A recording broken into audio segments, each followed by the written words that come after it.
Sa Saudi Arabia para sa mga OFW. Para maiwasan na ang pang-aabuso, uwian ang magiging trabaho at hindi kailangang tumira sa amo. Nasa frontline ng balitang yan, si Riniel Pawid. Mag-iisang dekada ng domestic worker sa Middle East si Rola Bendico. Gaya ng marami, nakipagsapalaran siya sa ibang bansa para suportahan ng pamilya. Swertihan aniya ang pangangamuhan. May mga amo din na hindi pinapayagan mag-off or may yung sa cellphone. Mga password na kinukuha nila, hindi hawak ng mga tao sa katulad namin.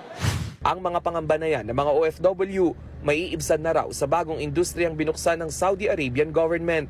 Naghahanap sila ng mga residential support worker. Sila yung hindi titira sa bahay ng mga employer. Pupunta lang doon para magtrabaho at uuwi rin sa kani-kanilang accommodation o tirahan. Base sa DMW Memorandum Circular No. 5, walang placement fee na kokolektahin sa mga nais mag-apply sa mga lehitimong recruitment agency. Naglalaro sa 2,000 riyals o 30,000 pesos ang buwan ng sahod ng residential support worker. Babayaran din ang mga overtime at may health insurance benefits.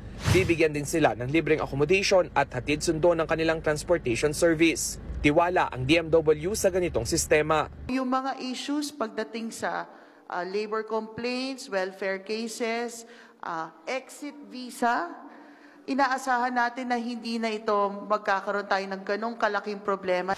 Para mas palakasin ang proteksyon sa mga OFW sa Saudi at Kuwait, ipinatupad ang whitelisting policy. Ibig sabihin, tanging ang mga accredited employment agency lang ang maaaring magpadala ng Pinoy workers.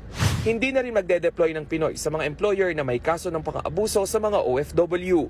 Bawat recruitment agency kinakailangan na ring magtalaga ng welfare desk officer sa Kuwait at Saudi. Sa 2020 record ng DMW, umabot sa 4,302 ang minaltratong OFW sa Middle East. Ayon sa Philippine Statistics Authority, numero 1 destinasyon ng mga OFW ang Saudi Arabia noong 2023. Higit 430,000 ang Pinoy na nagtatrabaho sa Saudi Arabia.